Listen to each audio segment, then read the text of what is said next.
Balik lagi di Logic Podcast, Logic in Mind, Logic in Heart. Seperti biasa, bareng saya Marco Nugroho dan saya Peter Christian. Oke, dan ini kita udah masuk di episode 2 part 2 ya. Oke. Dan juga berarti anggapannya kita udah episode ketiga, cuman ini adalah pembahasan mengenai lanjutan dari episode sebelumnya mengenai skeptis yaitu apa yang mempengaruhi keyakinan seseorang. Nah, tapi sebelum kita masuk materi ya, ini kita ngobrol-ngobrol dulu ya. By the way, kamu kan aktif pelayanan ya, sampai sekarang masih aktif pelayanan. Ya, puji Tuhan, masih dipercayakan, diberi kesempatan untuk melayani. Rata-rata pelayanan itu di kaum anak-anak muda ya. Peter ini terjun dalam pelayanan anak muda. Lebih banyak berkecimpung di anak-anak muda, anak-anak remaja. Oke, dan gitu. Mungkin pengalaman waktu pelayanan gitu, suka dukanya maksudnya apa? Ya seru sih untuk melayani mereka anak-anak muda. Kenapa saya terbeban untuk melayani mereka? Karena saya sendiri masih muda gitu. Oke. Ya kan. Dan kedua yang terpenting bahwa cenderung kan anak-anak muda ini masih labil secara emosi, secara spiritual, semuanya masih dalam pencarian lah. Nah di situ saya bersyukur saya menemukan Tuhan juga di usia saya yang masih muda. Oke. Nah, saya mau membagikan apa yang menjadi kisah hidup saya kepada mereka yang masih muda ini. Gitu. Berarti kaum mudanya ini di rentangan usia apa? SMA, SMP bahkan bisa. SMP, SMA, kuliah juga bahkan ada. Yang bekerja pun juga. Jadi buat teman-teman ya, ini mungkin sekedar intermezzo ya sebelum kita masuk materi. Jadi aku ini udah kenal Peter ini sejak SMP. Kita udah berteman. Tapi sebelumnya kita kan TK udah. Iya, TK. Satu sekolah, cuman kita masih. Ya, jadi waktu itu TK-nya Peter dia bermasalah, dia harus dideportasi. Lebih tepatnya karena saya lebih pintar, jadi saya harus mendeportasi dari sekolahnya. Oke, jadi akhirnya kita temenan SMP dan kita pelayanan bareng ya di Betul. SMP. Cuman waktu SMA kita bisa punya jalannya sendiri. Punya dunianya masing-masing. Oke. Tapi memang aku ya kenal Peter ini sejak SMP ya. Bagaimana Peter udah mulai aktif dalam pelayanan, dalam dunia sekolah minggu juga ya. Kita pernah kan sekolah minggu, youth ya, juga kaum ibu. Masih belum. Oke. Ya, kita langsung masuk materi aja ya. Kalau kita kemarin ini review dulu aja kita. Betul. Kemarin seperti apa pembahasan kita minggu lalu kan pembahasan soal skeptis introduction juga, ya? Mengenai definisi dari skeptis, siapa saja kaum skeptis, ya kan? Apa yang menjadi pandangan dari kaum skeptis? Ya, dimana kaum skeptis adalah orang-orang yang tidak mempercayai segala sesuatunya, alias mereka mempertanyakan ya kan. Iya, dalil-dalil kebenaran absolut pun tidak mereka miliki gitu kan. Tetapi sisi positifnya kemarin adalah pandangan skeptis ini bisa menjadi satu metode ya. Untuk tidak sembarangan, tidak mudah khususnya dalam asal menerima. Khususnya dalam metode penelitian ilmiah, sains dan yang sebagainya. Karena kayak kebenarannya itu harus bisa teruji dan gitu. bisa dibuktikan. Nah, untuk kita gini ya, kita bahasnya adalah bagaimana kaitan antara orang-orang yang skeptis, dalam hal ini skeptis dalam Tuhan, skeptis mempertanyakan keberadaan Tuhan, skeptis dalam mempertanyakan kebenaran agama lah. Karena bagi mereka mungkin agama ya gitu-gitu aja kok, mengajarkan tentang kebaikan tapi enggak sampai sedalam mereka sampai mempercayai gitu. Nah, karena kita bahas soal Injil nih, gitu loh. Apa yang mendasari mereka atau pandangan apa nih kaum skeptis terhadap Injil ini? Seperti yang karena kan podcast kita kan tetap berkaitan dengan light of gospel ini. Iya. Injilnya nih, gospelnya ini. Itu gimana? Kemarin kan kita sempat membahas bahwa yang mempengaruhi pandangan ini adalah David Hume. Oke. Ya kan. Mereka beralih kepada satu dimensi. Kalau teman-teman mau review di episode yang kita sebelumnya ya, di situ saya sampaikan bahwa episode sebelumnya di mana pandangan skeptis itu mengatakan bahwa Tuhan yang begitu maha sempurna, sedangkan kita manusia yang terbatas sehingga sulit untuk kita memahami yang sempurna dengan keterbatasan kita. Oke. Nah, yang menariknya Injil ini menjadi perantara. Injil ini menjadi perantara atau akses, kalau saya boleh sebut. Akses untuk apa? Untuk Tuhan yang sempurna ini bisa kita pahami dengan keterbatasan kita ini. Jadi Dia yang sempurna bergerak dalam keterbatasan kita melalui ruang, waktu, dan tempat. Nah, di situ kita bisa melihat satu pandangan, makanya kembali lagi kepada satu definisi awal Injil. Injil adalah kekuatan Allah yang menyelamatkan setiap orang yang percaya. Jadi bukan kekuatan manusia untuk melihat atau memandang Tuhan yang sempurna, tetapi karena kemampuan Tuhan memberikan atau menyatakan dirinya dalam keterbatasan manusia lewat ruang, tempat, dan waktu. Jadi untuk kita ketemu Tuhan bukan karena kita berjuang Betul. secara nalar kita. Nah, sering kali itu yang disalahpahami oleh kaum skeptis.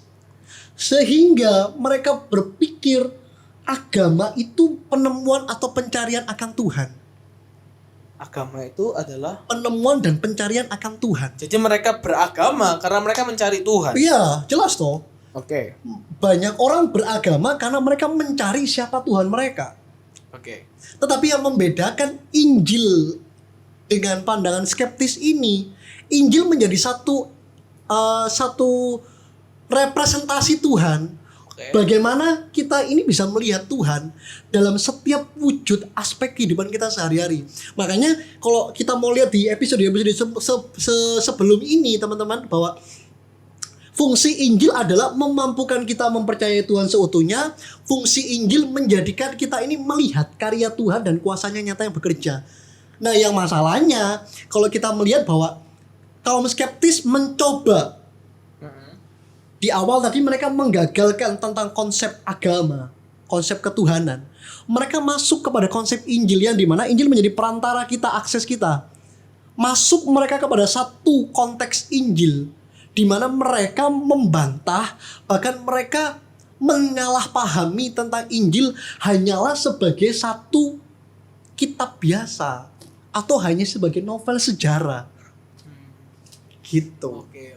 Jadi ibaratnya kitab Injil itu hanya sebatas ya mungkin hanya pelengkap lah ya kayak Iya. buku-buku hanya sebagai penambah insight gitu ya. Oke, berarti tadi aku sempat notice gini. Kalau misalnya selama ini orang-orang sering salah paham bahwa orang-orang beragama karena dia mencari Tuhan. Gitu kan. Iya. Tapi kan konteksnya adalah bahwa justru Tuhan ini adalah Tuhan ini adalah representasi dari agama itu kan. Gitu kan. Benar. Sehingga orang akan berpikir begini, semua agama kan sama. Ah, oke. Right? Oke. Semua agama sama. Oke. Dan ini menjadi moto di orang-orang Amerika. Mereka mengatakan, "Duh, semua agama sama kok. Hanya jalannya yang berbeda." Nah, saya kurang sepakat di situ. Apa yang membuat Saya kurang sepakat di situ. gimana? Sebab mereka berpikir, analogi dari semua agama itu adalah sama. Itu seperti begini. Kita ini lagi berkeliling mendaki sebuah gunung. Oke. Gitu. Tetapi mungkin Anda melewati jalur lain. Oh ya. Saya melewati jalur ini. Tapi goalnya nanti Tetapi sama. satu gunung. Ah. Lah, tetapi di dalam pendapat ini kenapa saya tidak sepakat? Itu seperti begini. Saya pakai satu analogi yang sederhana saja. Oke. Atau ilustrasi ya, saya ilustrasikan sebagai sederhana aja. Itu seperti begini. Seperti orang yang buta. Ketika ada 7 orang buta memegang satu badan sapi. Oke, ya. Ketika dia memegang ekor sapi, Oh, ini toh sapi gitu kan. maka dia akan berpikir ini bukan sapi. Oh, oke. Ini mungkin sabuk pengaman. Oke. Tetapi si buta yang lain itu dia pegang kepalanya sapi. Oke. Tapi dia mengatakan ini bukan kepala sapi. Dia akan mengatakan, oh ini mungkin satu benda keras. Yang satunya lagi pegang kakinya sapi. Oke. Ketujuh orang buta ini punya representasi yang berbeda Terhadap sapi ini. terhadap satu benda yang mereka sentuh. Pertanyaannya, mampukah mereka melihat bahwa itu sapi atau bukan? Tidak. Tidak. Kenapa? Karena mereka buta. Dan orang buta, mereka berhak merepresentasikan apapun. Tetapi kan konyol bahwa kita melihat padahal ekor sapi, kepala sapi, kaki sapi itu tetap satu bagian dari sapi tersebut, seperti yang tadi disampaikan. Agama memang representasi dari Tuhan. Tapi bukan berarti agama adalah memiliki, semua agama bertujuan kepada satu Tuhan yang sama. Sebab secara fundamental berbeda sekali. Setiap agama punya dasar yang berbeda. Maka kenapa saya tidak sepakat dengan kata bahwa semua agama itu sama. Memang agama representasi dari Tuhan. Dan ini yang menjadi pembeda antara kekristenan dengan agama lain. Bukan kita yang menemukan Tuhan, tapi Tuhan yang menemukan kita. Gitu. Dan itu hanya bisa dilihat lewat mana? Injil. Melalui Injil lah. Kekuatan Allah yang menyelamatkan itu memampukan setiap kita orang percaya bisa melihat, oh ini loh, satu karya, satu kuasa dari Tuhan yang sempurna. Dengan kemampuannya yang sempurna, dia mau bergerak dalam segala bidang keterbatasan aspek kehidupan kita manusia yang terbatas. Keren kan? Kita punya Tuhan yang seperti itu. Keren. Lalu berarti hal lain apa nih yang bertentangan? Nah sekarang ini kita ngomong hal lain apa yang bertentangan antara kaum skeptis dengan Injil selain tadi, selain yang saya disebutkan itu. Tadi kan akhirnya mereka berpikir gini kan, oh berarti Injil hanya sebagai sebuah kitab sejarah atau hanya berhenti pada satu kalimat novel sejarah. Mereka beranggapan bahwa oh iya karena Injil hanya dilihat oleh satu saksi mata.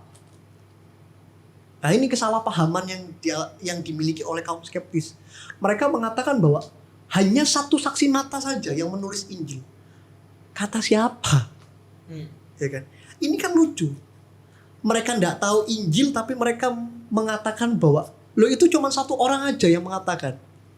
Loh kalau hanya satu orang saja yang mengatakan, ya kita memang nggak percaya. Ini seperti contohnya saja bahwa satu mengatakan bumi itu bulat. Tapi yang satu mengatakan bumi itu datar. Ada perbandingan tuh di situ. Tetapi kalau kedua belah pihak mengatakan bumi itu bulat, otomatis kan membatalkan bahwa bumi itu datar. Paham ya sampai sini? Sesederhana itu. Nah kaum skeptis beranggapan bahwa loh dari kitab Injil semua itu cuma ada satu pandang, satu saksi mata saja. Padahal mereka tidak memahami bahwa secara histori, secara sejarah, mungkin saya bukan alihnya dalam sejarah Alkitab, tetapi saya bisa menjelaskan bahwa dari penulisan kitab Injil ini itu ditulis secara independen. Nah, setiap penulisnya itu mereka juga menuliskan satu materi-materi yang unik, bahkan menceritakan peristiwa-peristiwa yang lampau. Contoh nih dalam kisah Yohanes, di situ juga ada kisah Petrus. Jadi paham ya? Sehingga lucu bahwa kaum skeptis beranggapan bahwa hanya satu saksi mata. Sedangkan kitab sejarah Perjanjian Baru kalau kita mau lihat itu ditulis oleh seorang penulis yang independen. Apakah berhenti sampai di situ? Tidak. Bahkan orang akan berpikir begini, oh iya, itu kan anggapan orang yang beragama Kristen. Orang yang pasti akan mendukung bahwa oh memang itu ditulis dan disunting oleh orang-orang yang beragama. Ya memang perlu kita pahami bahwa setiap penulis utama dari setiap kitab Injil adalah mereka rasul-rasul yang hidup pada zaman itu, dan itu bukan ditulis dengan keterpaksaan atau hanya dibuat-buat, tidak. Tetapi karena semangat mereka untuk membagikan itu. Nah catatan itu menjelaskan sebuah peristiwa yang menjadi sesuatu yang hari ini setiap kita ini loh bisa melihat peristiwa itu. Sekalipun kita tidak melihat, tetapi kita bisa merasakan atau mengalami itu. Nah pertanyaannya, apakah itu hanya ditulis oleh satu penulis atau hanya disaksikan oleh satu saksi mata? Bukan. Sebab sumbernya bukan cuma satu saja. Tadi saya katakan, oh ya, karena mungkin kita orang religius, kita mengatakan bahwa oh ya Alkitab ditulis oleh beberapa penulis gitu. Tetapi bedanya Bedanya adalah ini ditulis ada satu sumber di luar Alkitab. Ada satu sumber di luar agama kita. Itu mereka yang mencatatkan bahwa bahkan mengakui ada sekitar 40 tokoh utama dalam penulisan Perjanjian Baru. Dan itu diakui oleh mereka yang di luar agama kita. Ya, itu kan menjadi satu bukti otentik, menjadi satu catatan buat setiap kita bahwa Perjanjian Baru yang di dalam Alkitab ini bukan cuma sekedar tulisan independen para rasul-rasul pada zaman itu, tetapi juga diakui oleh orang-orang di luar kita. Dan itu dicatat sebagai satu sejarah bahwa ada sekian puluh tokoh utama dalam penulisan kitab Perjanjian Baru. Oke. Gitu. Itu yang menarik. Maka kita perlu apa ya? Membuktikan, makanya menjadi moto utama dari kita Logik ini kan bro. Bahwa apa yang saya percayai dalam hati saya, itu mesti masuk akal dalam pikiran saya. Oke. Jadi Injil itu kita nggak hanya memandang dari sekedar kita perasaan ya. Betul. Nggak hanya sekedar Injil itu hanya main perasaan. Nah ini yang jadi kendala ya. Ketika orang Kristen, ketika kita firman Tuhan kita hanya main perasaan, tapi nggak main secara pikiran. Jatuhnya yaitu malah kesesatan-kesesatan, ya kan? Iya. Zaman sekarang kan lagi banyak nih akun-akun satir yang mungkin mereka menyingkapkan lah ya hal yang tabu yang selama ini tidak pernah dibahas oleh gereja-gereja gitu kan, bahwa menunjukkan hal yang melenceng ataupun segala macam, dan itu menjadi pro kontra juga gitu kan. Betul. Nah, tetapi kita juga memandang Injil ini secara rasio, secara pemikiran gitu kan, bahwa dari sejarah-sejarah, fakta-fakta otentik apapun, data-data pendukung itu yang membuat kita juga bisa menerima Injil itu ditambah dengan iman ya, karena kemurahan Tuhan itu ya, karena Tuhan sendirilah yang mendatangi kita, yang benar-benar menjumpai kita, bukan karena hasil usaha kita gitu kan. Nah, pertanyaan gini, lalu zaman sekarang ada begitu banyak juga berbagai kesesatan Injil gitu. Nah, bisa nggak dijelasin ciri Injil yang mana nih? Injil yang asli, yang sesuai konteks based on Bible gitu ya, based on the Bible, dengan Injil-Injil yang palsu gitu. Yang jelas harus kepada fungsi Injil itu sendiri, atau esensi utama dari Injil itu, bahwa Injil adalah kekuatan Allah yang menyelamatkan. Di luar itu bukan Injil.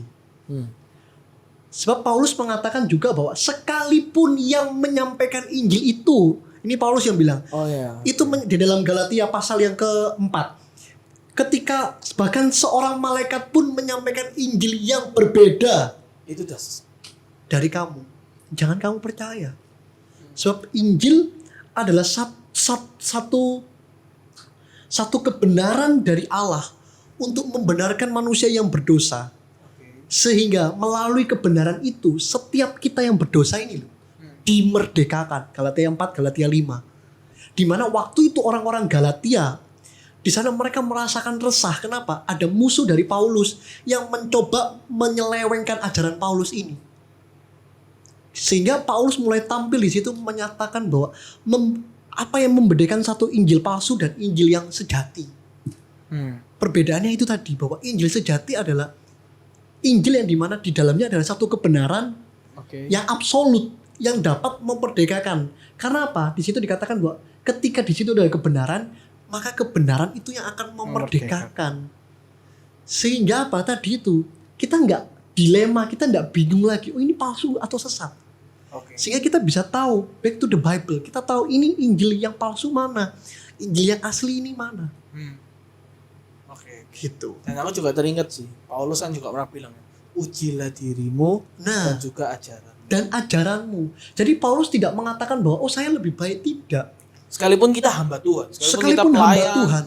Maka coba kita bisa cek, setiap surat Paulus selalu diawali di kalimat utama penulisan surat itu bahwa saya Paulus, seorang rasul yang dipilih Allah. Di mana Injil itu diejawantahkan kepada Paulus untuk disampaikan. baik mereka yang Yahudi maupun non Yahudi. Oke. Gitu. Wow. Cukup panjang ya. Nggak Cukup terasa menarik ya. sebenarnya. Mungkin di next episode ya kita kayaknya boleh juga nih Sangat kalau perlu sebenarnya. Ini saya mau tambah sedikit aja, sehingga supaya kita ini, nah itu tadi penjelasan secara apa ya, secara teologisnya lah untuk membedakan. Tetapi untuk kita bisa meyakinkan Injil palsu apa tidak, sebab banyak orang di luar sana yang mengatakan bahwa Injil telah dipalsukan. Oke. Pertanyaannya, Injil bagian mana yang dipalsukan? Itu yang pertama. Dan yang kedua, dengan apa Injil itu dipalsukan? Motifnya apa? Kalaupun ternyata mereka yang skeptis beranggapan bahwa penulisan Injil atau kitab Injil ini dituliskan atau dipalsukan. Oke. Motivasinya apa? Itu pertama. Kedua, keuntungan apa yang diperoleh oleh para rasul? Oh, ini maksudnya membantah gitu. Iya Dari dong, kita mesti membantah. Oke. Sekali tadi kan di awal untuk menjelaskan secara teologis bahwa Injil palsu dan apa. Dan ini kita menarik kepada satu histori sejarah. Oke. Bahwa apakah ini memang bisa dipertahankan secara sejarah? Sebab banyak mereka yang skeptis mengatakan, oh itu bisa saja dipalsukan kok. Nah makanya saya tanya tuh, dengan apa dipalsukan dan bagian mana yang dipalsukan? Oke. Kalaupun itu dipalsukan, pertama motivasi murid-murid itu apa? Kedua, dengan kepentingan apa? Iya. Sebab di dalam kejadian perjanjian baru, mereka menderita mati loh. Ada Siap harga mati. yang mereka harus Mati. mereka bayar. Mati martir ya. Ada yang sampai dibakar. Lah ya, keuntungan apa kan? Mereka Ya. memalsukan itu dengan keuntungan apa? Motivasi apa? Iya, betul. Justru dengan mereka bayar harga, disitulah Injil dipertaruhkan. Amin. Nah itu legacy bagi saudara kita ini loh. Kamu dan saya. Bagi teman-teman semuanya. Logic People ini menjadi satu legacy dari setiap para rasul. Yang mereka sudah mengejawantakan Injil ini loh. Hasilnya nih, Hasilnya outputnya salah satu. ini. Makanya harusnya setiap kita anak-anak muda, Logic People dimanapun mereka berada, jangan malu mengatasnamakan diri sebagai pemberita Injil. Gitu. Keren Oke, kan? Siap. Nah, terakhir ya. Iya, tadi nyambung juga ya. Mungkin kita bisa di next episode kita bisa bahas lebih rinci lagi. Iya. Kayak tipe kita versus ya Injil asli versus Injil palsu nih kita akan bedah. Ya itu sangat panjang. Kebenaran untuk Injilnya. membedakan ini karena kita mesti tarik sejarah dulu tuh. Waktunya, penempatannya. Karena juga ada beberapa pandangan-pandangan Kristen ya yang tanda kutip sedikit bukan sedikit lagi udah melenceng. Iya. Gitu kan mereka udah memutar balikan. Nah ini yang juga jadi masalah ya mungkin di next episode ya. Ya itu Kayak bisa gimana, kita bahas selanjutnya. Iya kayak kebenaran Injil ini seolah-olah udah diinterupsi oleh manusia, oleh kita sehingga jadinya salah, jadinya melenceng dan nangkep di kita kok nggak nyambung ya. Nah, akhirnya hubungan kita merasa kayak fokus utama dari Injilnya hilang, dan esensi utama. lebih parahnya lagi kita punya persepsi buruk akan Injil gitu kan. Persepsi buruk akan Tuhan kayak gitu loh. Ya itu sebenarnya semacam kayak ada disfungsi dan semacam diskomunikasi kalau saya beranggapan bahwa padahal kan sebenarnya Injilnya cuma satu, tapi kenapa bisa diinterpretasikan berbeda-beda gitu. Itu next aja kita akan bahas. ya. Oke. Terakhir nih.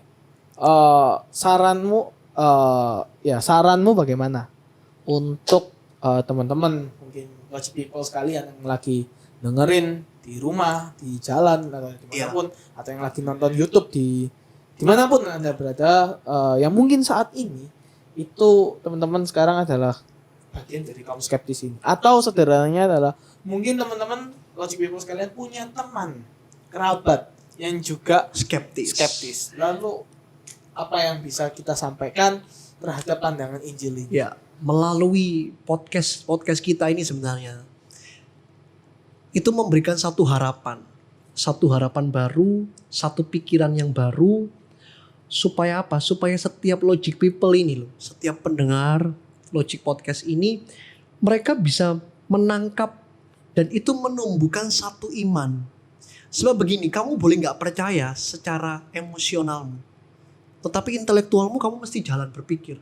Paham ya? Maksud saya bahwa oke, mungkin dalam hati kamu nggak yakin, tetapi intelektual Tuhan bisa bergerak dalam kedua hal tersebut, emosional dan intelektual tersebut. Nah, tergantung mana yang mendominasi. Yang ketika itu mendominasi, maka yang selanjutnya akan mengikuti saja kan.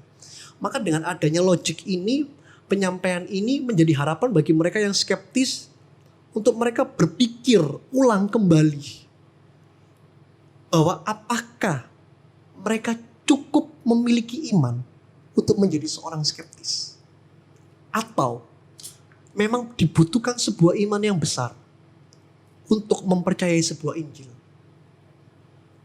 Sebab dengan kita mendengarkan Injil itu akan menumbuhkan sebuah iman.